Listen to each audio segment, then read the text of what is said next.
Comment est-ce que l'argent fonctionne? L'argent attiré par quoi? Qu'est-ce qui fait perdre l'argent? Tout à fait. Qu'est-ce qui conserve l'argent? Qu'est-ce qui multiplie l'argent?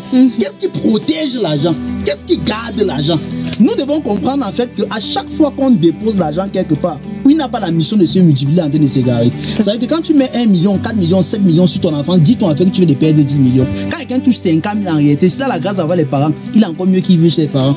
S'il ne peut pas, il peut chercher une chambre qui coûte 7 500, il peut vivre à l'intérieur. Mais le problème c'est que l'enfant qui touche 50 000 va vouloir montrer déjà à ses collègues en fait qui vivent dans un studio à Yaoundé. Voilà où la dette va commencer en fait.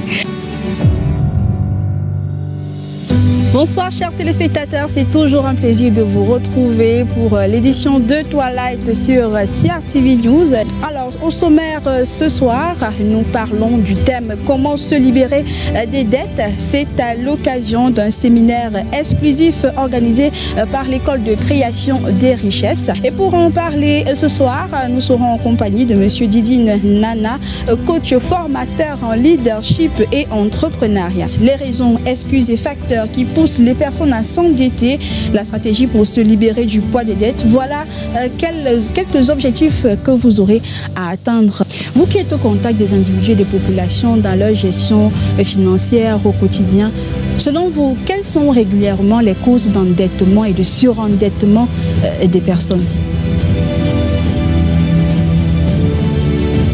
La crise d'endettement ou des dettes est au-delà de ce qu'on peut voir. Ça a une dimension spirituelle, c'est une dimension culturelle.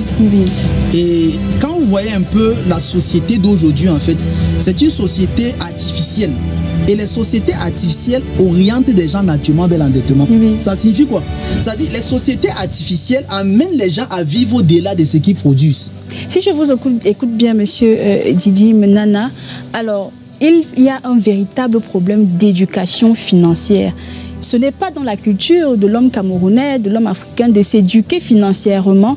Qu'est-ce que l'on peut faire au niveau de la première base, dans la famille, déjà dans la société, dans les écoles? Comment sortir de cette envie de paraître là, puisqu'il y a un véritable problème de sensibilisation et de conscientisation des populations? Quelles sont les solutions que vous pourrez trouver à ce niveau?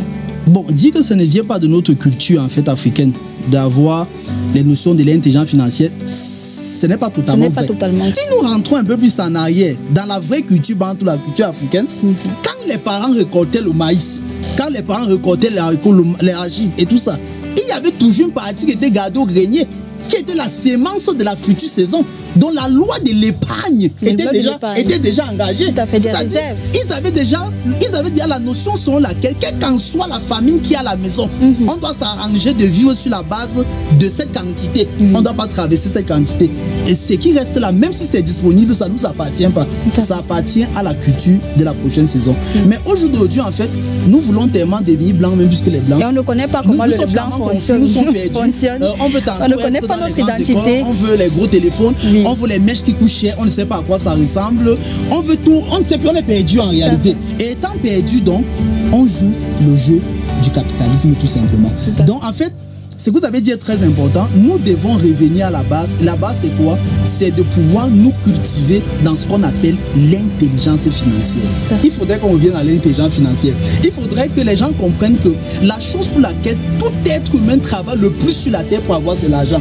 Mais malheureusement, la chose pour laquelle beaucoup de personnes ignorent le fonctionnement de ce pourquoi ils sont capables de mettre les énergies, les santé, tout ce qu'on dit en fait, le temps, c'est encore l'argent. Beaucoup de personnes ignorent les règles, les lois autour de l'argent. Comment est-ce que l'argent fonctionne? L'argent attiré par quoi? Qu'est-ce qui fait perdre l'argent? Qu'est-ce qui conserve l'argent? Qu'est-ce qui multiplie l'argent? Qu'est-ce qui protège l'argent? Qu'est-ce qui garde l'argent? Ce sont des questions que nous ne nous posons pas.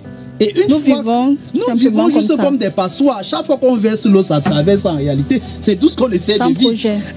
Quand je venais tout à l'heure, en fait, j'étais avec mon ami et collaborateur, Anne Floyo, et on riait parce qu'il y avait beaucoup d'embouteillages. Et il me disait que, tu sais ce qui se passe à Tumé, que non. Il dit que tu sais la raison de cet embouteillage. Il dit que non. Il dit que c'est que les gens viennent de toucher le salaire.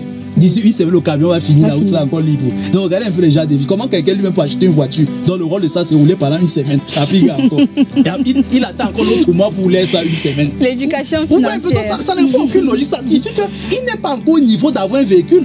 Donc, mieux prendre son taxi simplement. Et il épargne de l'argent et il met dans les investissements pour plus tard acquérir ce qu'il pense être. Mais parfois, c'est difficile d'arriver à ce niveau de réflexion. Oui, c'est difficile d'arriver à ce niveau de réflexion, comme je dis en fait, parce que nous sommes dans une société artificielle. On essaie d'imiter la forme des gens sans avoir la forme des autres. C'est-à-dire, j'essaie d'imiter la forme d'un riche sans avoir la forme d'un riche. En réalité, un pauvre ne doit pas s'endetter. Si tu es pauvre et que tu m'écoutes, ne t'endette pas. Essaie de faire un effort pour vivre dans le cadre du revenu que tu disposes. Le mauvais endettement, c'est tout endettement qui est orienté vers la consommation.